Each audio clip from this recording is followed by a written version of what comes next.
Well, hey everybody, today is March 21st, and this is Living Power, your online Bible study where we are walking through the Bible in a year. We are wrapping up the book of Deuteronomy. Actually, tomorrow we start the book of Joshua. So, if you are just joining us, this is a fantastic time. Of course, you can join anytime during the year. And this is also a great time to invite some of your friends, family members, and neighbors to join the class because they will be able to start the history books with us. And I want to encourage you, if you have not invited someone to join the class, to do that. If you are enjoying it, then I imagine that someone that you know would enjoy it also. And that's a great way to invite people to the Bible study, is just by saying, hey, this is something that I find of value. I thought you might like it too. So I'm going to invite you, as we transition to the book of Joshua, to consider, who might you invite to the Bible study? Who do you think might benefit from it? Okay, today we're looking at Deuteronomy 31, and the reading started out with a song, the Song of Moses, and it says that he recited the song publicly to the entire assembly of Israel. Now, this song has a key name in it. Don't know if you noticed or not, but the key name is the rock. And if you look in verse 4 of chapter 31, you'll see in our translation the rock is capitalized. So this is a proper name, and this of course refers to our rock, which is Jesus Christ. This song is a little bit different from the other song that they sang. Do you remember when the Israelites left Egypt and they crossed over the Red Sea when it parted? They sang a song then too. And that was back in Exodus 15. It would have been in this particular Bible that we're using on page 144. That was called the Song of Deliverance, and there was just a little bit different things going on between that song and this song that I wanted to share with you today. That song in Exodus 15, when they were coming out of Egypt, they were praising the Lord, they were crediting Him for the victory, they were saying, the Lord is our warrior, His hand is strong, who is like you? They were just praising Him, praising Him. You redeem, you guide us, you reign forever and ever. How that song must have been a blessing to the ears of the Lord. This song that we're reading today is a little bit different.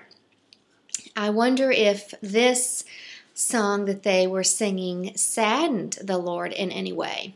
Things that they were saying in the Song of Moses were like, God, you are perfect, faithful and upright, verse 4.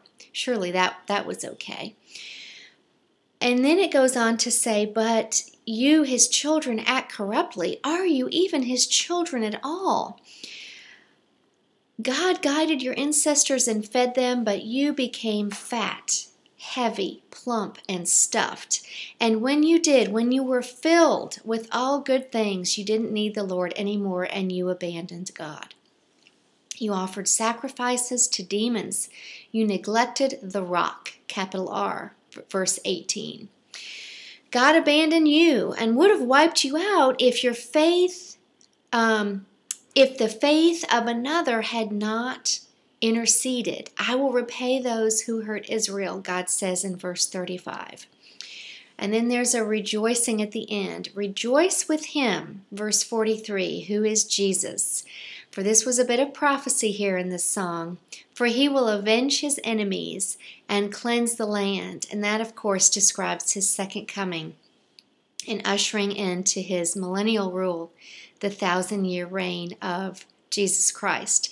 So I wonder how the Lord felt about this song, knowing that His people would eventually turn away from Him and turn against Him. I wonder if that saddened the Lord in any way. Well, in our reading today, you may have been surprised. I was to see Psalm 90 appear. I didn't think we would get to the Psalms quite so quickly. But here is one that was attributed to Moses, and it was believed that he wrote this about this particular time period. And he wrote it in response to his learning from God that this generation of people would eventually, well, not this generation, but their descendants would eventually turn from the Lord. And, well, no, that's not true either, is it? I'm looking in my notes here. I need to take that back for just a second. I think I was right in what I was saying to begin with. Psalm 90, Moses wrote in the wilderness in response to learning that the generation would wander until they died. So he was talking about this generation and not the generation to follow. Now, I have a little bit of trivia for you you might enjoy. Isaac Watts wrote a hymn, and he used Psalm 90 as the basis for this hymn, and you might even sing this hymn in church. It's called, "O God, Our Help in Ages Past." So now you'll know when you sing that song where it came from. Okay, yesterday's reading, I wanted to point out two important things that we didn't get to cover in yesterday's video, but we have a couple minutes here, and I want to go ahead and reiterate them here. If we go back to Deuteronomy 31, verse 26, it's just on page 320, just one page back. A couple important things that I don't want you to miss, because this is kind of setting the stage for the things that are to come. The book of instruction, we read about that in today's, yesterday. Take this book of instruction and place it in the Ark of the Covenant. Now, they were to place this book of instruction, which was the law, which is what we've been reading about, and they were to place it beside the ark. They weren't to put it inside the ark. Now, what went inside the ark? Do you remember? The actual 10 Commandments went inside the ark, and the people would not have had access to go inside the Ark of the Covenant because the ark was a chest overladen with gold that was actually placed in the Holy of Holies inside the deepest part of the tabernacle. So here Moses is saying, place this beside the ark with the Levites. The Levites will take care of it, and they will recite it to the people, because, see, God told Moses to write this down as a covenant between Israel and Moses. Every 7 years, the Levites were to read this to the people, and it would be during one of their festivals of the tabernacles when all the people would come together from all the distant parts of the land, and it was a big feast and a big celebration. Now, annually, only the men were required to come, but every 7 years, the men were required to bring their whole families, the women and the children. And it was during this period of time, this 7th year, when all the people would come, even the children, that they would listen to the covenant being read. And they would not have a copy of their own. They needed to hear God's word. Did you notice in Deuteronomy 17 that any time Israel was to have a king, see, God knew that they would end up with kings, that the king was to copy it down for himself and to keep a copy for himself, to meditate on it day and night and keep it with him.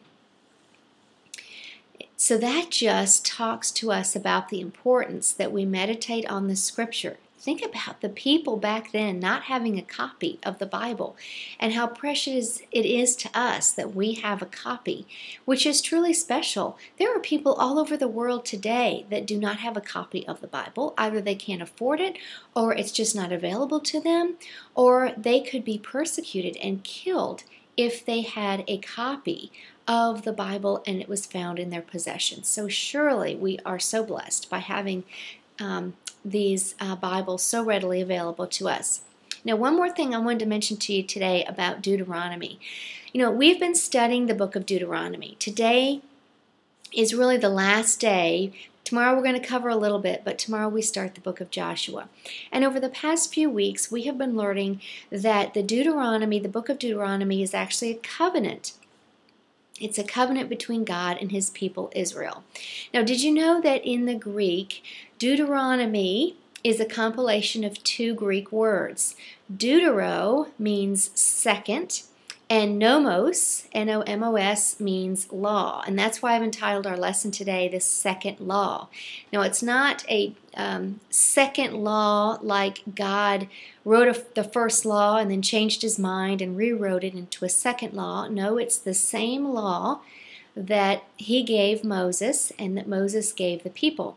We say second, though, because it's the second generation of people coming out of the wilderness, and they are going into covenant with God. This is the second time it has been recited to the people, because the first generation that left Egypt have all died out in the wilderness. So this is the second time it's been recited to the people, and the people are in covenant with God here as they're about to enter the promised land. So the book of Deuteronomy is a renewal of the covenant, and I wanted to teach you something or share something with you today about covenant that I find fascinating.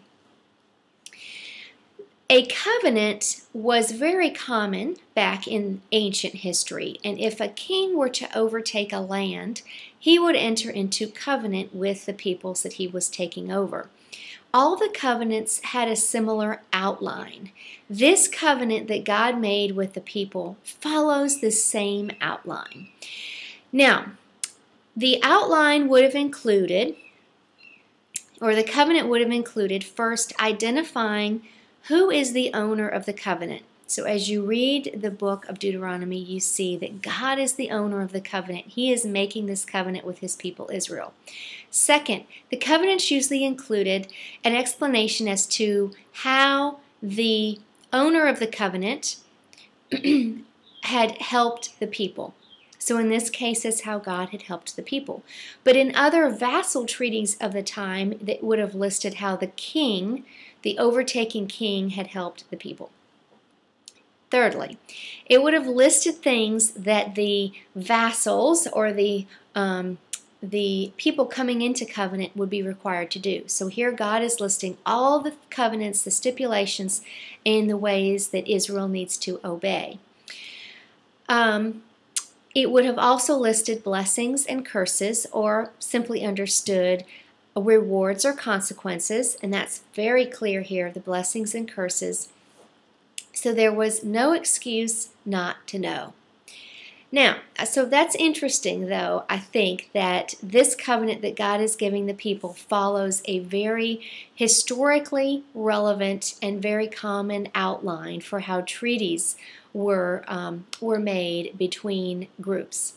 Now, last thing I want to share with you today is that Moses gave 3 speeches, most likely over the last week of his life. God told him that he was going to die. He knew he was going to die, and we are going to say goodbye to our good friend Moses tomorrow in our reading. Some of you like to make a lot of notes in your Bible. This is something that you might find interesting. The 3 speeches are outlined as follows. The first speech, Deuteronomy 1 verse 6 to 4 verse 43. The second speech, Deuteronomy 4 verse 44, goes all the way to chapter 28 verse 68. And number 3, the third speech he was likely to have given, Deuteronomy 29 verse 1 going to chapter 30 verse 20. Now, I say this to say you might want to go back and just look at these divisions, because at the beginning of the divisions that I've just given you, notice it all starts out with, this is the instruction that Moses presented to the Israelites. That's how we think the speeches were divided. At the very end, Deuteronomy 31 verse 1, it says here, when Moses finished giving these instructions, etc., etc., etc., that's why we think that's where the end of the third speech was. You know, it's quite possible that the 5 books of the Bible were written by Moses, but were compiled after he died later, and that the reason that it's worded this way probably is because someone else was compiling his speeches and was kind of adding in narrative like that. When Moses finished giving these instructions, he's speaking in third person. This is what happened. So that's how we can understand Moses wrote the book. He did receive the instructions from the Lord, however, it was compiled most likely by someone else after his death. Well, tomorrow we're going to say goodbye to Moses, and notice in the reading tomorrow who buries Moses and where he is buried. So that's something that you can look forward to finding out.